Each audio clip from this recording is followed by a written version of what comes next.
Assalamualaikum warahmatullahi wabarakatuh. Sebelumnya perkenalkan, namaku Farah Sedar Hakim dari Diota Sena 2022. Di sini selaku tentor akademik mata kuliah Rekayasa Pondasi 2 akan menjelaskan mengenai soal dan jawaban dari UAS Rekayasa Pondasi 2 di tahun lalu. Di mana di sini terdiri dari satu soal dengan 6 poin pertanyaan dan soalnya adalah tentang pondasi dalam. Di mana pondasi dalam ini adalah pondasi dari sebuah abutmen dengan tanah jenis clay. Dan tanah di bawahnya ini memiliki 3 layer, di mana layer pertama gamanya adalah 16 kN per meter kubik, layer kedua adalah 17 kN per meter kubik, dan layer ketiga adalah 18 kN per meter kubik. Di mana di sini juga terdapat muka air tanah, yaitu di kedalaman 2 meter dari tanah. Nah, kemudian kita diminta untuk menghitung daya dukung aksial pada ujung pile atau key P, kemudian skin friction key S, kemudian key ultimate, dan juga key allowable dengan safety factor. Dimana perhitungan pada poin A, B, C, D ini merupakan perhitungan di single pile. Artinya key atau kapasitas daya dukung tiang yang dihitung di sini itu adalah kapasitas daya dukung tiang untuk satu tiang saja. Sedangkan di soal ini itu ada group pile begitu. Jadi tiangnya bukan cuma satu tiang aja, tapi terdiri dari beberapa tiang yang menjadi satu kesatuan. Nah, oleh karena itu nanti bakal dihitung di poin E dan juga F. Dimana poin E kita diminta untuk menghitung efisiensi dari group pile atau eta, kemudian daya dukung aksial ultimate key group, dan juga daya dukung aksial izin key group. Dan dalam mengerjakan soal ini kita diminta menghitung dengan data yang tersedia adalah data CPT atau data sondir, dimana key C yang pertama di layer pertama itu adalah 0,75 MPa, key C yang kedua adalah 1,1 MPa, dan key C yang ketiga adalah 4 MPa. Kemudian di soal ini diberikan pula tabel, yaitu tabel yang pertama adalah tabel alfa, nanti digunakan saat kita menghitung dengan metode alfa. Kemudian terdapat juga tabel lambda saat kita menggunakan metode lambda di perhitungan key S. Nah, di sini juga ditampilkan beberapa rumus, di mana di sini ada CU sama dengan 5 kali NSPT, dan juga CU sama dengan QC per 18 dalam satuan kilopascal. Di mana NSPT ini berarti nanti tidak kita gunakan karena data NSPT itu tidak ada di soal, dan kita akan menggunakan yang rumus CU sama dengan QC per 18. Ini rumus untuk menghitung efisiensi, ini rumus untuk menghitung key ultimate dalam grup atau group pile. Ini juga sama dengan begitu, yang mana nantinya ini akan kita hitung dan kita akan gunakan QU yang minimal untuk menentukan apakah pile kuat atau tidak. Kemudian ini ada rumus key P untuk Meyerhof, dan juga key S ini untuk metode alpha. Oke, jadi kita tulis data-data yang diperlukan terlebih dahulu. Ada gamma 1, 2, 3, elevasi groundwater table atau muka air tanah, kemudian QC 1 sampai 3. Nah, sebelum kita mulai menghitung daya dukung di ujung pile, kita harus menghitung geometri pile terlebih dahulu, yaitu berupa luas penampang dan juga perimeter dari pilenya. Dimana pile yang digunakan kalau dari soal itu di sini adalah pile berbentuk persegi dengan ukuran yaitu 0,6 kali 0,6 meter. Oleh karena itu, untuk menghitung luasnya adalah B kali H atau sisi kali sisi 0,6 kali 0,6, yaitu 0,36 meter persegi, sedangkan perimeter atau kelilingnya adalah 4 kali 0,6, 2,4. Nah, kita harus menghitung pula Andren cohesionnya dari data sondir, di mana QC1 itu adalah 0,75 MPa. Kemudian karena di sini itu satuannya adalah dalam kilopascal, maka harus kita ubah dulu 0,75 dikali 10 pangkat 3 kemudian dibagi 18 ketemu 41,667 kilopascal atau sama dengan 41,667 kilonewton per meter persegi. CO2 juga sama, 1,1 kali 10 pangkat 3 dibagi 18. CO3 juga sama, 4 kali 10 pangkat 3 per 18. Ketemu underline cohesion setiap lapisan. Nah, untuk kemudian langkah selanjutnya adalah menghitung daya dukung ujung pile atau KP, di mana kita akan menggunakan dua metode, yaitu di clay ada metode Meyerhof dan juga metode Vesic yang bisa kita perhitungkan. Di mana KP di sini untuk metode Meyerhof adalah 9 kali CU dikali AP, di mana CU di sini karena ini adalah daya dukung di ujung pile, maka yang kita gunakan adalah titik atau CU underline cohesion di lapisan paling bawah atau lapisan di mana ujung pile itu tertancap. Jadi karena lapisannya ada di CU3, maka CU yang kita pakai adalah yang 222,22 kilonewton per meter persegi yang ini. Kemudian dikalikan dengan AP atau luas dari penampang pile sebesar 0,36. Jadi didapatkan KP adalah 719,99 kilonewton. Kemudian untuk metode Vesic itu KP sama dengan NC dikali CU dikali AP, di mana nilai dari bearing capacity ratio atau NC diperoleh dari persamaan ini, di mana NC adalah 4/3 ln IRR plus 1 plus Pi per 2 plus 1. Kemudian IRR ini didapatkan dari 347 kali CU per PA dikurangi 33 harus kurang dari sama dengan 300. Nah, CU ini kita pakai CU yang paling ujung, di mana CU paling ujung adalah CU3 sebesar 222,22. Kemudian PA ini adalah tekanan atmosfernya. Ini bisa dilihat di tabel yang ada di soal juga, ini 100 kN per meter persegi. Kemudian dikurangi 33, jadi hasilnya 738,11. Tapi karena IRR-nya itu melebihi dari 300, maka IRR yang kita gunakan adalah sebesar 300. Tapi kalau misal di sini IRR-nya ketemu 280, maka IRR yang kita pakai adalah 280. Tapi karena di sini melebihi dari 300, maka kita pakai yang maksimalnya aja, yaitu di 300. Nah, 300 ini kemudian masuk ke persamaan yang ini. Jadi 4/3 dikali ln 300 plus 1 plus Pi per 2 plus 1 ketemu 11,59. Atau kalau teman-teman mau kalau disediakan tabel itu NC ini bisa dilihat pada tabel, tapi karena nggak ada ya kita perlu tahu rumusnya dan perlu melakukan perhitungan. Nah, tabelnya itu kalau di PPT Pak Wi kan ada di NC. Nah, ini. Jadi tadi kan kita pakai rumus perhitungan buat NC itu pakai rumus yang ini. Tapi kalau ternyata di soal disediakan tabel ini, maka kita pakai tabel yang di sini aja. Misalkan tadi IRR-nya itu 300 kan. Nah, 300 ini itu NC-nya adalah sebesar 11,51. Kalau tadi kita lakukan perhitungan secara manual itu ketemu 11,509. Ya, kalau dibulatin ini tetap jadi 11,51, sama seperti yang ada di tabel ini. Next, kemudian setelah NC-nya sudah ketemu, maka bisa kita hitung KP-nya, yaitu NC dikali CU dikali AP. CU 222,222 kali 0,36 dikali NC-nya 11,509 ketemu 920,733 kN. Nah, jadi KP rata-rata atau pile point bearing resistennya di ujung pile itu adalah sebesar KP sama dengan KP metode yang pertama yaitu Meyerhof ditambah KP metode kedua atau Vesic dibagi 2 ketemu sebesar 820,366 kN. Jadi daya dukung aksial pada ujung pile point bearing resisten atau KP pada single pile adalah sebesar 820,366 kN. Kemudian untuk poin B yaitu menghitung daya dukung selimut pile atau skin friction.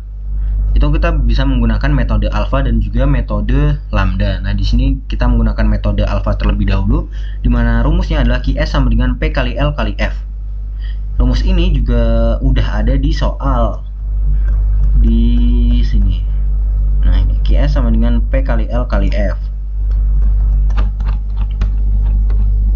Di mana F ini adalah alfa dikali Cu. Sehingga nantinya rumus dari metode alfa ini akan menjadi Qs sama dengan P kali L kali alfa dikali Cu. Karena terdapat 3 lapisan tanah dengan data CPT yang berbeda-beda, maka dilakukan perhitungan Qs pada setiap lapisannya. Jadi kalau dilihat itu ada 3 tadi ya, QC-nya itu di kedalaman ini 0 sampai sini. Ini mungkin kalau aku anggap ini ada di tengah-tengah 2 dan 4. Jadi ini sampai dari 0 sampai kedalaman 3 meter. Kemudian lanjut dari kedalaman 3 meter sampai kedalaman di sini. Ini 9 meter. Kemudian dari 9 meter sampai ke kedalaman 15 meter. Jadi kita bikin tabel aja 0 sampai 3, 3 sampai 9, 9 sampai 15. Kemudian CU-nya ini dari undrained cohesion di awal yang udah kita hitung yang ini. Kemudian CU per PA. CU per PA ini adalah nilai CU ini kita bagi dengan PA, di mana PA-nya tadi sudah sempat saya singgung juga, itu PA-nya adalah tekanan atmosfer di 100 kN per meter persegi. Jadinya tinggal 41,667 dibagi 100 dan seterusnya. Kemudian nilai alfa itu diperoleh dari tabel yang sudah disediakan di soal, di mana tabelnya ini ada di sini.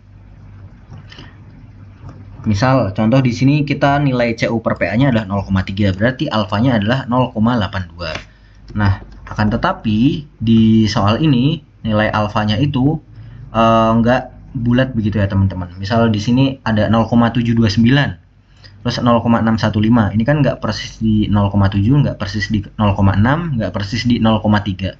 Jadi perlu kita lakukan metode interpolasi. Nah, misal untuk mencari interpolasinya di sini ada kita pakai yang CU per PA yang pertama itu di 0,417. Nah, 0,417 kan berada di antara 0,4 dan 0,6. Jadi ya kita lakukan interpolasi aja. Jadi caranya adalah 0,6 yang paling gede dikurangi yang paling kecil. Kemudian nilai yang kita nilai tengahnya ini dikurangi dengan nilai yang paling kecil. Sama ini misal kita asumsikan di sini alfa yang kita cari, berarti sama dengan 0,62 dikurangi 0,74 dibagi alfa dikurangi 0,74. Kemudian kita hitung, nanti ketemu alfanya adalah 0,729. Begitu pula buat yang 0,615 dan 0,344 dilakukan interpolasi.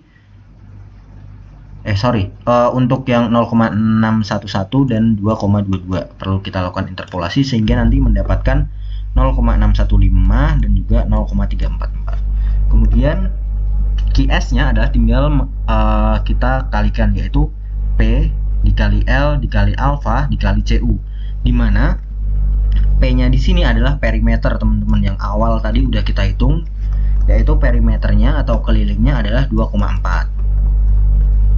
Jadi misal di kedalaman 0 sampai 3 meter yang ini itu adalah 2,4 dikali L. L adalah kedalamannya ini 3 meter. Kemudian alfanya adalah 0,729 dikali dengan CU-nya 41,667, ketemu 218,702. Kemudian kita juga harus menghitung yang di kedalaman 3 sampai 9 meter dan juga 9 meter sampai 15 meter. Kita hitung, ketemu Qs-nya, ketemu Qs dan kita jumlahkan. Ketiga ini kita jumlah, hasilnya adalah sebesar 1860,699 kN. Maka nilai Qs yang diperoleh pada metode alfa adalah sebesar 1860,699 kN. Nah, metode yang kedua adalah metode lambda, dimana metode lambda ini sebenarnya rumusnya sama, yaitu Qs sama dengan P kali L dikali F. Cuman F di sini beda dari F yang ada di metode alfa, dimana F di sini adalah F average, yaitu dengan nilai lambda dikali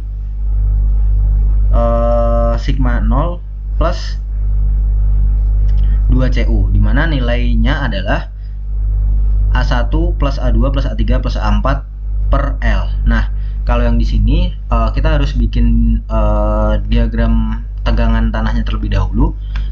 Aku di sini bagi 4 jenis karena diagram tegangan, walaupun di sini tadi kan ini satu lapis layer 1 ya, layer 1,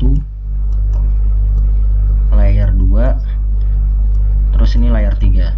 Akan tetapi di layer 1 ini ada kebagi menjadi 2 bagian, yaitu ada yang di atas muka air tanah, ini dari sini ke sini, ada yang di bawah muka air tanah. Nah, jadi kurang lebih penggambaran grafiknya seperti ini, dimana di sini ada A1 yaitu sedalam 2 meter doang, atau di atas muka air tanah. Artinya di sini ini nanti pakai gamma, yaitu gamanya adalah gamma 1. Nah, sedangkan yang di sini A2 ini gamma yang dipakai adalah gamma 1, tapi karena dia di bawah muka air tanah maka harus dikurangi dengan gamma air. Nah, yang di A3 adalah gamma 2 dikurangi gamma air, dan seterusnya. Nah, perhitungan nilainya, nilai sigma ini adalah dengan gamma dikalikan L. Jadi di gamma 1 ini, di sigma 1 ini gamma 1 dikali L, dimana gamma 1-nya adalah 16 dikali L-nya kedalamannya adalah 2 meter, ini sedalam 2 meter sampai di muka air tanah 2 meter. Kemudian sigma 2 adalah sigma 1 ditambah dengan gamma kali L, tapi gamma di sini karena ia ada di bawah muka air tanah, berarti gamma 1 16 dikurangi gamma air. Gamma air itu 9,81. Jadi sigma 2 ini adalah 32 plus 16,9,81 dikali kedalamannya 1, ketemu 38,19. Kemudian sigma 3 adalah sigma 2 yang sebelumnya ditambah dengan gamma kali L di area ini. Gamma di area ini adalah gamma 2 dikurangi gamma air. Jadi 38,19 plus 17 dikurangi 9,81 kali 6 ketemu 81,33, dan gamma sigma 4 adalah sigma 3 plus gamma 3 dikurangi gamma air dikali L. Kedalaman juga 6 meter sama seperti ini, ketemu 130,47. Nah, kemudian karena ini udah ketemu tegangannya doang, jadi tegangannya ini bisa kita anggap ini sebagai sisi bawah, atau kalau di segitiga ini ya kayak alasnya lah, alas segitiga atau sisi bawah. Kemudian kedalamannya ini akan kita anggap sebagai tingginya. Nah, kemudian nilai A, karena tadi di sini sigma 0 kita dapat dari total A dibagi dengan kedalaman total, maka kita harus ngitung A-nya terlebih dahulu, dimana A-nya ini kita hitung berdasarkan pendekatan geometri. Jadi misal di A1 ini bentuknya segitiga, ya berarti rumusnya adalah setengah alas kali tinggi, sedangkan alasnya yang kita pakai adalah di sini sigma 1. Jadi rumus dari A1 adalah setengah dikali sigma 1 dikali L. Setengah dikali sigma 1-nya adalah 32 dikali 2 ketemu 32 kN per meter. Kemudian A2 adalah bentuknya ini trapesium gitu ya. Jadi kita hitung dengan pendekatan luas trapesium, yaitu jumlah sisi sejajar kali tinggi bagi 2. Jadi jumlah sisi sejajarnya adalah sigma 1 plus sigma 2 dikalikan tingginya adalah 1 meter dibagi 2. Ini sigma 1 plus sigma 2 kali L dibagi 2 ketemu sekian. Kemudian A3 dan 4 juga sama, sigma 2 plus sigma 3 kali L per 2 ketemu sekian. A4 sigma 3 plus sigma 4 kali L dibagi 2 ketemu sekian. Nah, sehingga nilai sigma 0 dapat dihitung dengan penjumlahan dari A1 plus A2 plus A3 plus A4 dibagi dengan 15. sehingga nilai sigma 0 adalah sebesar 70,737 kilopascal. Nah, untuk perhitungan nilai CU yang rata itu kita hitung dengan rumus CU1 dikali L1 ditambah CU2 kali L2 ditambah CU3 kali L3. CU123 dari undrained cohesion yang di awal udah kita hitung, kedalamannya adalah 3 meter, 6 meter dan juga 6 meter, dibagi dengan total kedalamannya adalah 3 plus 6 plus 6 itu 15, jadi ketemu CU-nya adalah sebesar 121,66 kilopascal. Nah, dengan panjang pile-nya adalah 15 meter, berdasarkan tabel di samping didapatkan nilai lambda adalah 0,2. Ini dari tabel yang ada di soal. Kalau kedalaman terpanjangnya adalah 15 meter, maka lambdanya adalah 0,2. Di soal juga ada. Nah, yang ini 15 0,2. Kemudian tinggal kita hitung F average-nya atau average unit friction, yaitu lambda dikali sigma 0 plus 2CU, dimana lambdanya adalah 0,2 dari panjangnya ini, kemudian sigma 0 yang udah kita hitung tadi 70,737 ditambah 2 kali CU, CU-nya adalah CU rata yang kita hitung dari rumus ini, dapat dihasilkan adalah F average-nya adalah 62,814 kilopascal. Sehingga nilai QS diperoleh P dikali L dikali F average, di mana 2,4 perimeter atau keliling dikali L adalah kedalamannya, kemudian dikalikan dengan 62,814 didapat 2261,297 kN.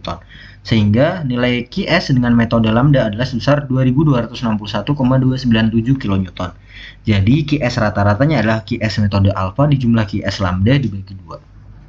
Hasilnya kurang lebih nggak terlalu jauh, 1800 dengan 2200 dibagi 2, ketemu QS rata-ratanya adalah 2060,998. Jadi daya dukung aksial pada selimut atau skin friction QS pada single pile adalah sebesar 2060,998 kN. Nah, kemudian kita masuk ke poin C, yaitu menghitung daya dukung ultimate dari single pile dengan rumus QU sama dengan QP plus QS. Jadi Q ultimate dari sebuah pile itu didapatkan dari end bearing capacity dijumlah dengan skin frictionnya. Jadi kedua kekuatan dari QP dan QS ini akan bekerja secara beriringan. Jadi ini rumusnya dijumlah, hasilnya adalah 2881,364 kN. Jadi QU pada single pile adalah sebesar 2881,364 kN.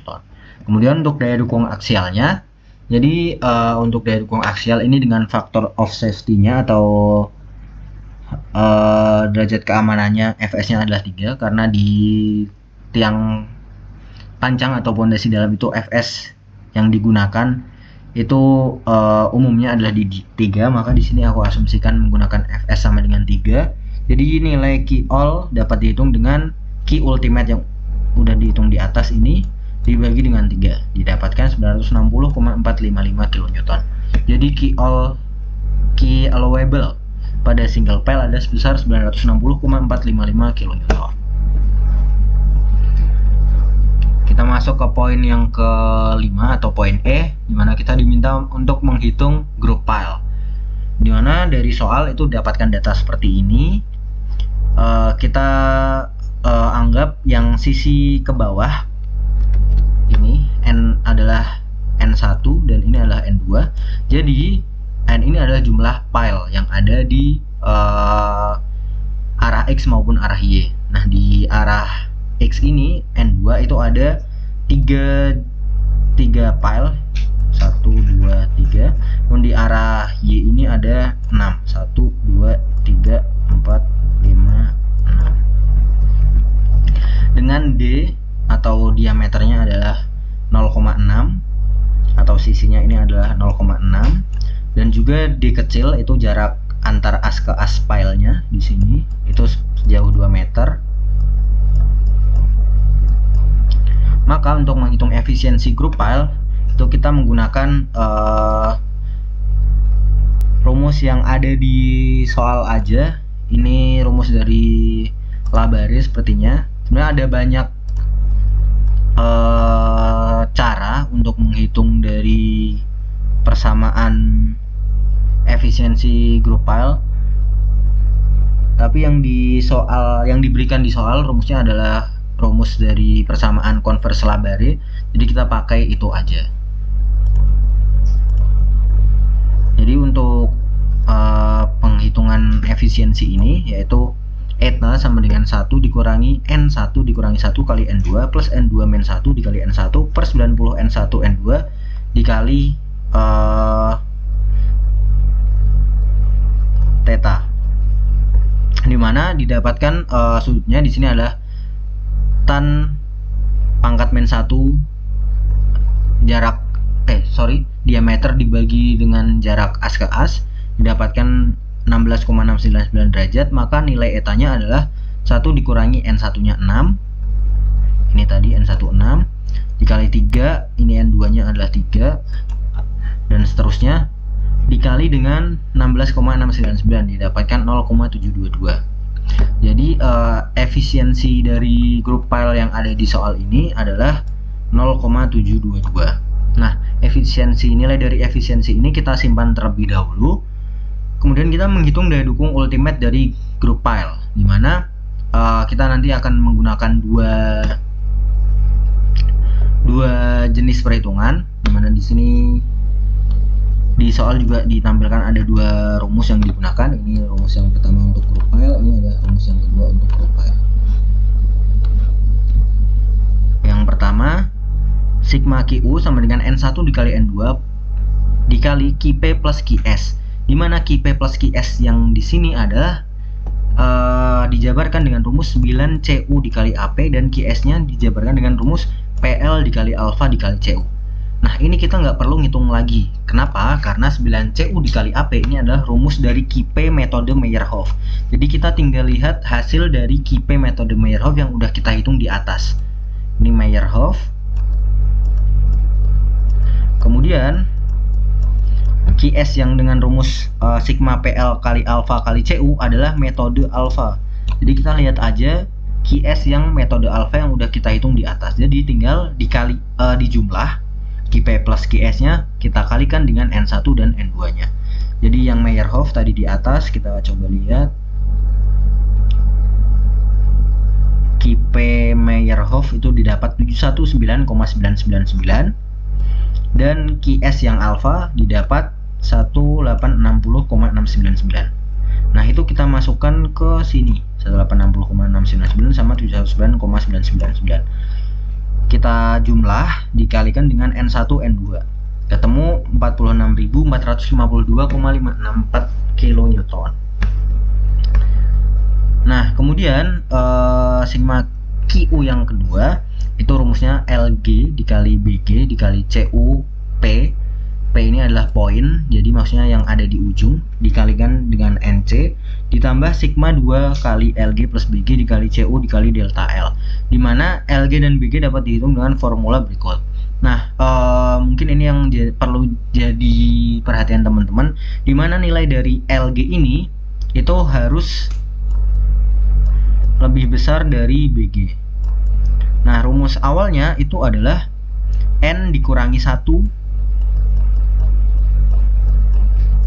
dikalikan D plus 2 dikali D per 2. Nah, N ini karena LG ini adalah yang yang lebih besar daripada BG, maka N yang kita pakai adalah N yang lebih banyak juga jumlahnya.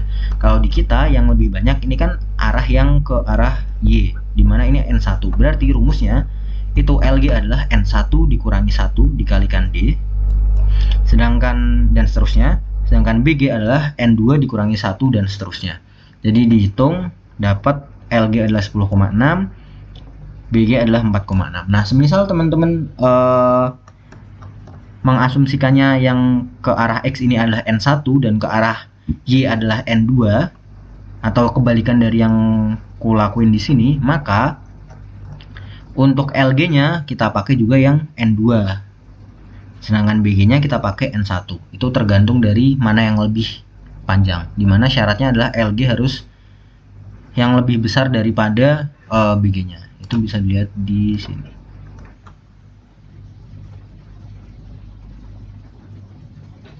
Nah ini. Nah jadi number of files in group itu N1 N2, kemudian dengan catatan LG nya itu lebih besar dari sama dengan BG. Kemudian untuk menghitung nilai NC, karena di sini ada nilai NC, itu didapatkan dari perhitungan ini. LG per BG sama dengan 10,6 dibagi 4,6 ketemu 2,3, dan juga L per BG yaitu 3,26. Nah, dari ini kemudian kita upload ke grafik. Jadi di sini ada L per BG 3,26, kemungkinan di sini 3,26. Kemudian kita tarik garis ke atas. Kemudian ini ada LG per BG-nya adalah 2,3, jadi mendekati di 2, mungkin di sekitar sini. Kemudian kita tarik ke kiri. Dan ketemu NC-nya adalah 8,1. Jadi untuk sigma QU2 LG 10,6 dikali 4,6 dikali CU poin 222,2. Ini yang CU3 atau CU yang di ujung dikalikan dengan NC 8,1. Kemudian sigma 2 dikali LG plus BG dikali CU dikali delta L. Nah, kenapa di sini ada simbol sigma? Karena CU yang di sini adalah bukan CU yang di ujung, tapi CU keseluruhan. Dan CU keseluruhan semua CU. Jadi CU1, maka kalau CU1 kan tadi 41,667.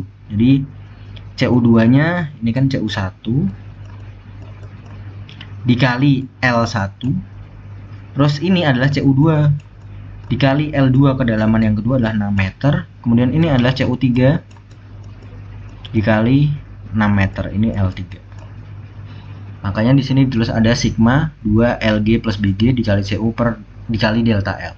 Ketemu hasilnya adalah 143.247,882 kN. Kemudian dari dua rumus sigma QU ini kita pilih salah satu, yaitu yang paling minimum.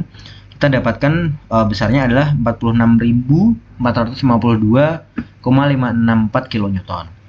Nah, dengan nilai efisiensi yang udah kita hitung sebelumnya yaitu 0,722 dan sigma QU-nya adalah sebesar 46.000 sekian ini, maka nilai Q group ultimate didapatkan dari efisiensi dikalikan dengan sigma QU, didapatkan 0,72 dikali 46.000 sekian, hasilnya adalah 33.538,751 kN. Sehingga daya dukung izin group file atau key allowable-nya diasumsikan dengan FS3, jadi 33.538,751 dibagi 3 ketemu 111.179,584 kN. Itu adalah key allowable atau daya dukung izin aksial pada group file di soal ini. Nah, pertanyaan selanjutnya terakhir dan juga pertanyaan terakhir yaitu apakah file aman jika V atau bebannya yang diberikan adalah 90.000 kN.